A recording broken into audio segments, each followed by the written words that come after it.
Hello and welcome. I am Sylvan Lane, Finance and Economic Policy Reporter at The Hill. Thank you for joining us for our first Newsmaker event of the year, On the Record with Heather Boushey, a member of President Biden's Council of Economic Advisors. Now, if you're confused reading the economic headlines, you are not alone. Today's economic landscape is complicated, with major employers announcing layoffs, high inflation, all while unemployment is at historic lows.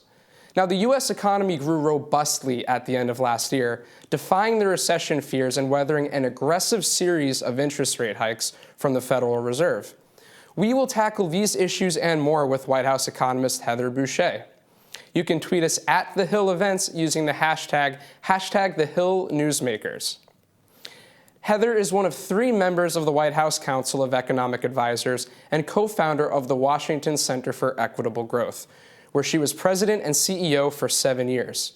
She previously served as the chief economist for Secretary Clinton's 2016 transition team and as an economist for the Joint Committee of the U.S. Congress, the Center for American Progress, the Center for Economic and Policy Research, and the Economic Policy Institute. Welcome, Heather. Hi. Thanks so much for joining us. This week we got a lot of really interesting economic data. The economy grew about 2.1% last year, which is about where folks expected it to be long before the pandemic hit. And we see inflation going down for yet another month. Can you talk to us a little bit about what this means for the state of the economy? Well, we've rounded out the end of 2022 with an economy that has shown a lot of resilience and a lot of strength. So we learned this morning that annual inflation fell over the last 6 months with new data out today. There's a number of different measures for inflation, and they all are showing the same thing, which is that the pace of inflation has been slowing over the past few months. Indeed, today's data shows the lowest annual inflation in more than a year. And so that is good news because high prices is certainly an ongoing challenge for American families, and to see those prices start to slow is good for all of us. But at the same time, we've actually seen the economy continue to grow. We saw that the economy grew at 2.9% last quarter. We've seen job creation continue to be strong, not at the sky-high pace that it was when we were first coming out of the pandemic recession, but at a sustainable pace. But we've created about 11 million jobs since the president took office, and that's an enormously significant accomplishment and certainly no accident. Among those jobs, we've created 750,000 manufacturing jobs, the fastest recovery in manufacturing than any other business cycle, going back over half a century to the early 1950s. So all of this combined shows that the economy has been resilient to a series of shocks. Key among them, Putin's unprovoked war in the Ukraine that has upended global energy prices. So even though we've had this price shock and these challenges with energy, through a series of policies and resiliency, the economy has been able to show strength over the course of the year. Now, Heather, you mentioned quite a few of the shocks that the economy faced: the war in Ukraine, the impact of supply chain issues, just the Federal Reserve raising interest rates, which, is just a part of their process for fighting inflation. But all of that, it prompted many economists to expect the U.S. to hit a recession this year. Yet that did not happen. Why do you think the U.S. economy has been so resilient so far? Well, I think that some of it was that when we put in place the American Rescue Plan, it was with an eye to the fact that things may not go as easy as we had hoped. And so there was some wiggle room in there to make sure that the economy, families, businesses had the resources they needed to get through that pandemic. And then, of course, I think key among the issues is that we've made so much progress on the pandemic. The ability to get vaccinations out, to wrap our arms around the pandemic, get that under control, has really helped the economy get back on track over the past couple of years. And I think once that happened, and then all of the work that the president did all across the administration to help supply chains move more smoothly again, you can see the benefits of that work. The supply chain indicators are now, many of them are back to their normal levels. We've seen a lot of indications that ports are working as they should and the like. And so that certainly is helping businesses get back to the work of doing business as they recovered from the pandemic. So I think that we have to just keep remembering we had not lived through a global pandemic in over a century. And we didn't really know what to expect when we shut the economy down. We didn't know exactly what to expect as we tried to get things back up and running. And certainly they've been challenges, but by focusing on making sure that people and businesses had what they needed and making sure that we were focused on helping where there were challenges, we're able to get through this together. Certainly. Now, Heather, you mentioned earlier that we got new inflation data today, too, that showed price growth falling to about an annual rate of 5% annual inflation. That's much lower than it was earlier in the year, but it's still nearly twice the Federal Reserve's preferred target of 2%. What more can the administration do to make sure that inflation is, in fact, coming down for good? Well, I think the president has been very clear about his focus on inflation. And one of the things that he's done is almost a year ago now, he put forth a budget that was focused on making sure that even as he was making the investments in the American people and communities all across the country, doing so in a way that didn't increase the deficit, adding to excess demand. So I think you see some of the benefits of that kind of thinking across the economy. Now, the president has been very focused on doing what he could do over the past year to make sure that even as there was this war in the Ukraine that was upending global energy prices, he was helping to make sure that the administration was doing what they could to ease those constraints on families. So releasing millions of barrels of oil from the Strategic Petroleum Reserve, for example, as a way to make sure that oil was still flowing through the economy at the level that it needed to be. Putting pressure on refiners to make sure that as they saw declines in the prices they were paying, they pass those on to the retailers and those were passed on to the consumers. That's an important piece as well. The president remains focused on what he can do to make sure that families, to use his phrase, have a little bit of breathing room. And I think that you see that reflected in a variety of policies that he's implemented across his administration. Certainly. Now, I want to shift focus a little bit to the job market. As we know, the unemployment rate is 3.5%, which was the unemployment rate right before the pandemic hit. And a lot of signs in the job market right now, including the demand for workers, seem to be pretty good. But this is also coming amid this constant drumbeat of layoffs happening predominantly at large technology companies, some media companies, different sectors throughout the economy that had up until fairly recently been doing well. Are you concerned that this might be a sign of things to come for the new year as the economy continues to slow down a little bit from that torrid growth we saw earlier? Well, I'm an economist. I am always worried about what is happening in the labor market across these United States and making sure that policymakers we are doing what we can do to ensure good jobs. But here's a few facts, right? Right now, we continue to see unemployment rates that are at their lowest level in about half a century, 50 years. That is a significant accomplishment, and it's a good starting place going into 2023. We also continue to see near record lows in unemployment for Black and Hispanic Americans. And again, that's a good starting place for the year.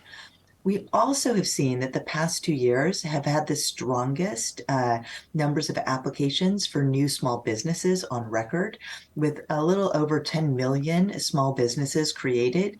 That's a sign of optimism across the economy that should give us some indicator of what entrepreneurs are thinking about as they're looking out at economic conditions. And as they start those businesses, they'll hire folks, and that'll help the employment situation. Now, the tech layoffs and other layoffs, those are certainly important. And, those workers need to find new jobs and all the challenges that brings.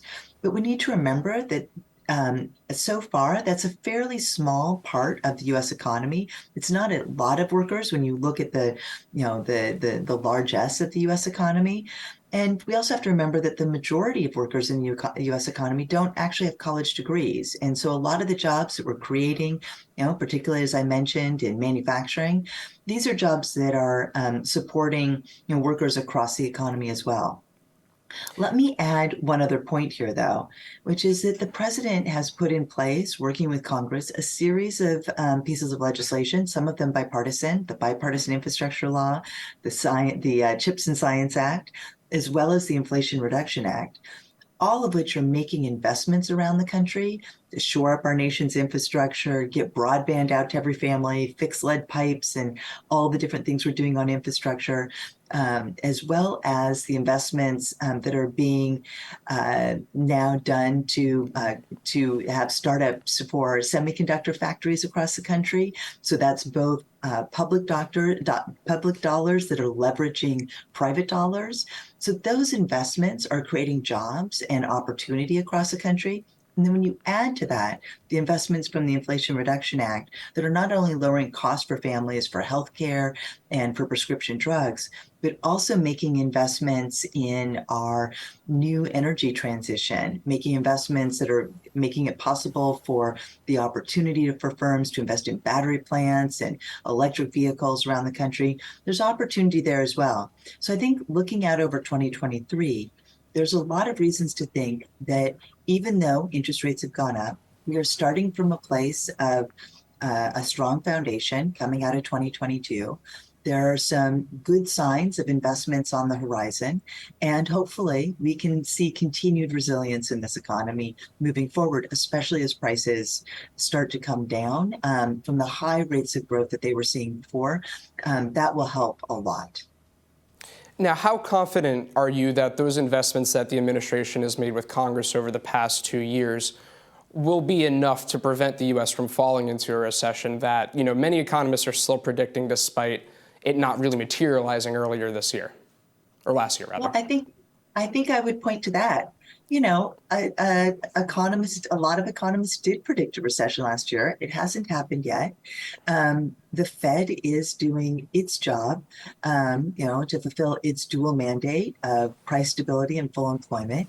We have had these high prices, but we know that this was driven by the fact that we were emerging from a global pandemic and all of the supply chain shocks that led to. Right? It was hard for businesses to get back up and running, but we're seeing our way through that. And with those challenges behind us, and hopefully without a lot of other shocks this year, and I think there are some things on the horizon that I'm very concerned about in terms of shocks that we could see. What's going to happen with the war? What's going to happen with the pandemic? What's going to happen with the debt ceiling? But if we can get through those, hopefully we can keep this momentum that we have going.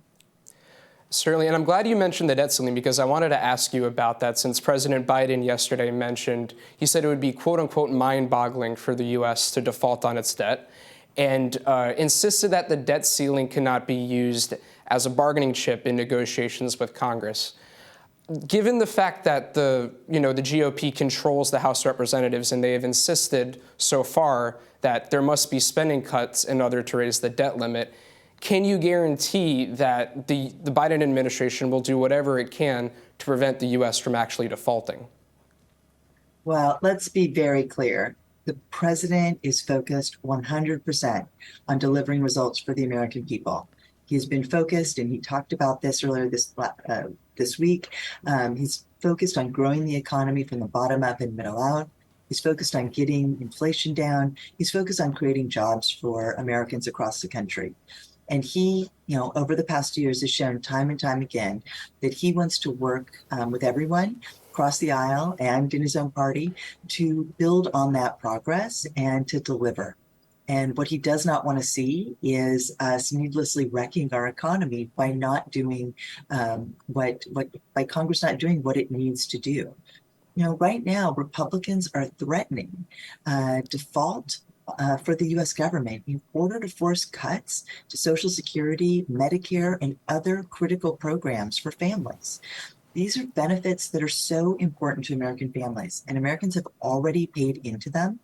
And Republicans also want to raise taxes on working families with a 30% national sales tax. These are policies that are not going to be delivering on that progress of growing from the bottom up and middle out. And so while Republicans focus on this, the president wants to make sure that we continue these economic gains for families. And this is why Congress needs to act to extend the debt ceiling. They have done this so many times before. Congress has raised the debt ceiling 78 times since 1960. And in fact, Speaker McCarthy voted 3 times during the Trump administration to lift the debt ceiling without requiring any spending cuts. And there's no reason that we should ask for anything less this time around. So with that dynamic in mind, there's still a few months at least until things start to get really dire, though there are, costs along the way, the closer the U.S. gets to that. But if we get to a point where Republicans have not budged on their insistence for spending cuts to go with the debt ceiling, would the White House or the Biden administration consider taking any actions itself to try to avoid a default on the debt, including invoking the 14th Amendment or perhaps minting a coin to be deposited with the Fed and then used to pay off the debt, which I know the Biden administration and both Obama administration also face pressure to do at different points? Here's the thing. Let's be very clear. This is Congress's responsibility. These are debts we have already incurred because of actions Congress has already taken. So they need to do what they have done, as I just noted, 78 times before since 1960, and raise the debt ceiling. That is the priority.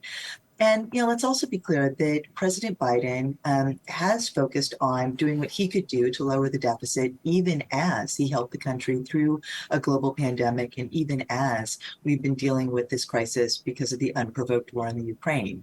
So we have seen the deficit lowered by $1.7 trillion under his leadership, and that was not an accident. It was because of the policies that got the economy back up and running, got tax revenues back after the pandemic, as well as making sure that spending was matched with increases in taxes in his budgets. So he is sought to be responsible, and making sure that Congress does its part is really the number one priority. But I do want to emphasize that we really are threatening damage to the U.S. economy and to this recovery. The last time that we saw us get close to a debt ceiling, there were a series of economic indicators that started to get show signs of stress before we got to that deadline. And so it really is imperative that that Congress act as quickly as possible. Now, when it comes to Congress acting as quickly as possible, you mentioned, and President Biden has mentioned, wanting to work with whomever to, advance the mission for the American people and the economy. If Democrats and Republicans can't even agree on a way to prevent the U.S. from defaulting on its debt, what do you think that the parties could agree on with the economy still facing so many challenges? And is there anything that the White House sees as an area for potential bipartisan work as we approach the next year? Well, there are a lot of economic challenges facing the U.S. economy. I'm going to point to what we've already accomplished. I think that a number of years ago, people would have been hard pressed to know whether or not we could get a historic infrastructure bill across the finish line, and we did on a bipartisan basis. And certainly the CHIPS and Science Act, another bipartisan piece of legislation. This is the kind of policy that is benefiting communities all across the country, making investments in the kind of economy that's going to deliver. I think there are a number of other things that we can do that will extend that kind of economic policy making. And looking ahead a little bit at the year to come, especially in terms of some of the policies that have already been made, I wanted to ask you about another scary deadline for many Americans, which is the tax filing deadline. We are only a few months away from that coming in April. And I understand that there are some things that Americans need to know about this time around when they file their taxes, especially when it comes to how tax policy might have changed under the Inflation Reduction Act. What do Americans need to know as they're getting their documents ready and getting ready to file taxes for this past year? Well, I'll say a few things here. First off, the Treasury.gov does have resources to help taxpayers at this, as they are trying to file. So I think it's important that they look online. We know that there are going to be new benefits for families. For example, if they invest in energy saving, in purchasing energy saving new appliances or a car, something like that. And those rules are clear on the Treasury website. And so looking for those, I think, will be very, very important. So if you're buying a new heat pump or making investments to weatherproof your home or making an investment in an electric vehicle, these are all places where there are new policies that are in effect. I think the other thing that we want to note is that the IRS is working so hard to make sure to take on and implement all of the new resources they have to make their offices work better for the American people and make sure that those at the very, very top of the income ladder are paying their fair share. So that is certainly what the Treasury Department has been focused on. It was a key part of the Inflation Reduction Act, and excited to see them be able to have the ability to enforce the law on the books for those at the very, very top of the income distribution. Now, you mentioned that the Treasury Department has been hard at work trying to get ready for this next tax filing season. There's been a big investment in the IRS to try to help kind of expand what it's been doing and also tackle a pretty significant backlog of tax returns. Has there been any progress on that, and can Americans expect to get their tax refunds a little bit more timely than they have been over the past few years? I'm going to have to direct you to the Treasury Department on that specific question, but I know that they are working hard on those issues. Certainly. And when it comes for what else Americans can do to prepare for the year ahead, obviously there are plenty of, uncertainties and obstacles that may lay ahead. I know before you joined the White House, you spent a lot of time thinking about how to grow an equitable economy and what the most vulnerable folks can do to navigate that. What should American families know and be prepared to do as we head further into this uncertainty about how well the economy will hold up? Well, I think there's a few things. I mean, we know that for the typical American family, having a job is core to their economic security. So for the vast majority of us, we get the vast majority of our income from having a job. And so it's been good to see the unemployment rate come down after the pandemic. And again, hopefully we will see that continue. But folks have a lot of opportunity to invest in their workforce skills and take advantage of this moment of low unemployment. I think that the other thing is that there's a lot of opportunity right now. The government has made it cheaper to make those investments to be more energy efficient. And I think that is something that I know a lot of families are talking about at kitchen tables all across the country. How can they take advantage of that? What makes sense for them to do when? But to know that what they're doing around their kitchen table, the kinds of things that they're thinking about buying or doing to make their homes more efficient, the president is also working to make sure that those things they buy are benefiting American workers. So seeing battery plants go up in communities across the country, just going to create those opportunities for jobs, people who want to work in that field, as well as making sure that those new goods, those new batteries, for example, are available to families. So connecting those dots, that's one of the things that the president has been thinking a lot about. And Heather, my last question for you is, we have the State of the Union address coming up pretty soon. Can you give us a little bit of a preview of what President Biden plans to talk about, and if he has any announcements in terms of economic policy for the year or so ahead? Well, I'm not going to scoop the president by telling you what the announcements will be, but what I can tell you, he previewed some of it in his speech yesterday. He remains committed to his goal of building the economy from the bottom up and middle out. And I think in the State of the Union, he's going to help people really see what that looks like across the country. Those investments that we're making in infrastructure in communities in all 50 states, those investments that are getting lead pipes out of our water system so that people know that they have safe drinking water, the investments to make sure that every family has access to broadband so that people can get on the internet and use it for school or work or telehealth or all the other things, along with those investments in roads and bridges and all the things. as well as helping people see the very real effects of making investments in things like semiconductors, which are these tiny little chips in so many of the things that we buy now that are so important for our national security, and they're also important for so many of the goods we buy. We saw during the pandemic that people couldn't buy new cars because we couldn't get chips. That investment is going to keep us more secure. I think he'll talk about those kinds of things as well. He'll probably also talk about what he's been doing to make sure to give families a little bit of breathing room, keeping costs down for American consumers and American families. And that brings us to the end of our program. A big thank you again to White House economist Heather Boushey, and to all of you for watching. For those of you who missed any of this conversation this afternoon, we will have video from the event up on our website shortly. I'm Sylvan Lane. Hope you enjoy the program and have a great rest of your day.